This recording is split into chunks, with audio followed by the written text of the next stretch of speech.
নূর kitchen 0.9-এ সবাইকে আন্তরিক শুভেচ্ছা। আজ আমি আপনাদের জন্য নিয়ে এসেছি পটল আর চিংড়ি দিয়ে একদম ইউনিক এবং দারুণ স্বাদের একটি রেসিপি।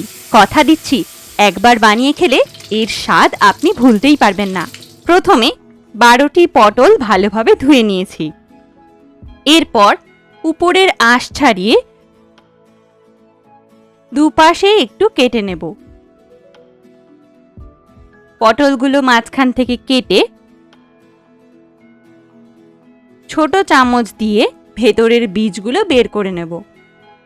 সবগুলো বীজ বের করে নিয়েছি। কিছু বীজ রেখে দেব, পরে পেস্ট বানাতে ব্যবহার করব। এখানে কিছুটা চিংড়ি মাছ নিয়েছি। চিংড়ি মাছগুলোকে দুটো করে কেটে নেব। চুলায় একটি প্যান বসিয়ে অল্প সরিষার তেল গরম করব। তেল গরম হলে দিয়ে দেব আধা চা চামচ জিরে।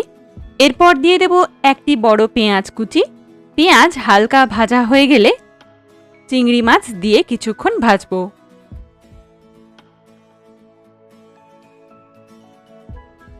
এরপর দিয়ে দেব 1 চা চামচ আদা রসুন কুচি গ্রেট করা। কাঁচা গন্ধ চলে যাওয়া পর্যন্ত ভাজবো। কাঁচা গন্ধ চলে গেলে দিয়ে দেব বেটে রাখা পটলের বীজ। এরপর একে একে দিয়ে দেব স্বাদমতো লবণ, আধা চা চামচ হলুদ গুঁড়ো, আধা চা চামচ ধনে গুঁড়ো, অল্প জিরে গুঁড়ো, আধা চা চামচ শুকনো লঙ্কা গুঁড়ো।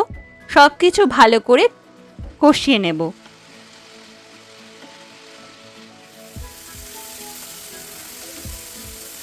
শেষে দিয়ে দেব একটি বড় সিদ্ধ আলু গ্রেট করা।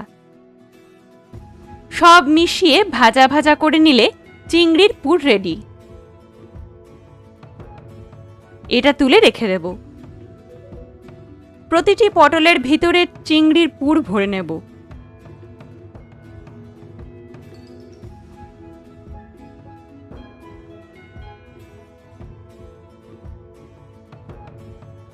এবার একটি বাটিতে দুটো ডিম ফেটে ভালো করে মিশিয়ে নেব।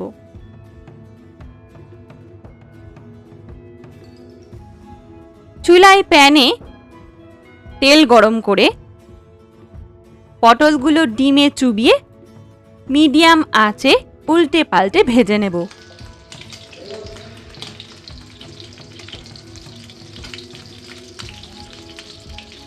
সবগুলো সুন্দর করে ভেজে তুলে রাখব।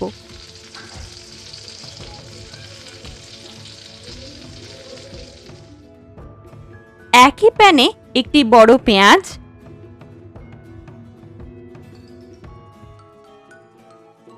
কয়েকটা কোয়া রসুন, একটা বড় টমেটো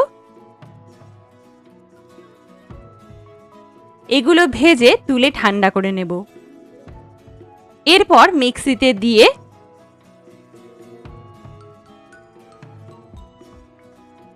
দু তিন টুকরো আদা, একটা কাঁচা লঙ্কা, 2 চা চামচ পোস্ত সব মিশিয়ে মিহি পেস্ট বানাবো। প্যানে আবার অল্প তেল গরম করে আধা চা চামচ জিরা, একটি তেজপাতা ফোড়ন দিয়ে বাটা মশলা ঢেলে দেব। কাঁচা গন্ধ চলে যাওয়া পর্যন্ত কষাবো। এরপর দিয়ে দেব লবণ, আধা চা চামচ হলুদ, আধা চা চামচ ধনে গুঁড়ো, আধা চা চামচ লঙ্কা গুঁড়ো,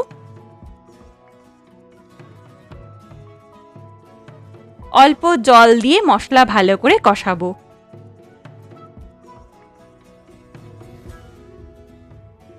এবার কয়েকটা ভাজা চিংড়ি দিয়ে আবার কষাবো।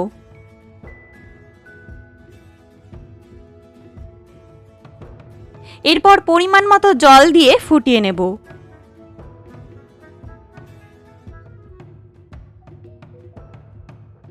ফুটে উঠলে ভাজা পটলগুলো দিয়ে ঢেকে কিছুক্ষণ রান্না করব।